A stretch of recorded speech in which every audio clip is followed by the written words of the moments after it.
Hi all, this is Dionne again. Alright, so now we're entering into his world of, everything is his world, but now we're going to Studio A and B.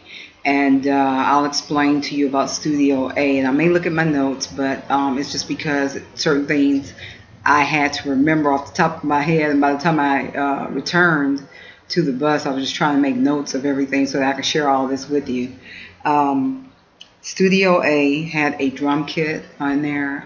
It was some handwritten notes in the studio in particular, and I think it's smaller, a lot smaller than Studio B, of course. But Studio A, you can see once you peer through a couple of pieces of plexiglass, so to speak, you're able to see pictures of his family, pictures of his. I saw a picture of his dad. And then, of course, I didn't know who other relatives might have been, but it was just really cool to see that. And then once again, I think there was another spiral with information. And one thing that they told us is that they pretty much left everything as is. That was something they wanted to do to make it authentic.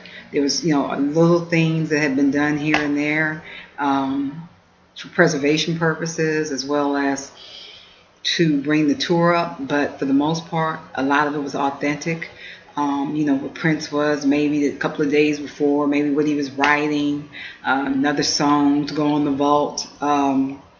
Also, as I look at my notes, Studio A was just this wonderful area where people would come and record, where he would record, and so there was a lot of history there, a lot of people that had been there. But Studio B, this is the big fascination, because Studio B was huge. The area looked like it could hold an orchestra, and that's exactly what they told us. One of the staff people, that there was an orchestra, that Celine Dionne and some other people would come and record there. There was an area like right up above. When we walked through this door, was a door, and everybody was asking about this door as if it was something hidden in there, and they actually said they thought it was storage, and everybody kind of laughed at that. But the main thing is that Studio B is the place where you take the picture, okay? And here's your jump drive. Show you that.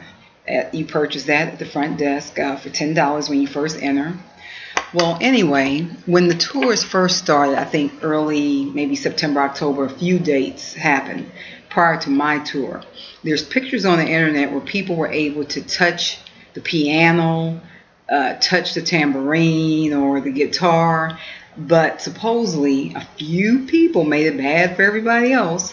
So by the time I made it there by October 22nd of 2016 this year for my tour, that area was roped off, and you'll see the picture coming up shortly of my picture in Studio B. There's Prince with an afro, and there's a mural, and so you give the lady your jump drive, and you strike your pose, and you try to get as much in of the instruments as you can, because once again, a few people made it bad for others, and so you're not able to touch it. And of course, they want to preserve everything, and so that's how that is. But it's a huge studio, and they call that Studio B as in boy, and that's where you take your pictures, and some other things will be happening there since I've left.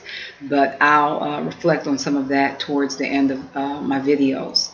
And so then the next place, I can't forget, we were fortunate enough to hear our guide let us listen to 2 new jazz pieces that I think will be released November 22nd. And by the time you look at this video, it might be November 22nd. But the music was just fabulous. And so the jazz, it's just amazing, the range from pop and rock and roll and jazz and R&B. And he was just a multifaceted type of guy, and the jazz stuff is really nice. Kind of reminds you of Dorothy Parker a little bit, with that nice, jazzy stuff, or maybe some of the stuff that he did was more pop, but some of the stuff he did with Andy Allo, and so anyway, that's nice. Some of those jazz pieces that we were able to hear, really nice. I look forward to getting that CD. And so there was a drum kit. And as I said, there was other pictures of family. So that's Studio B and A, kind of in a shell. But you're able to kind of just listen to the music and soak it all up, and know that so many people, Stevie Wonder and just a number of people, have recorded in these studios. All right, talk to you in a second. Bye bye.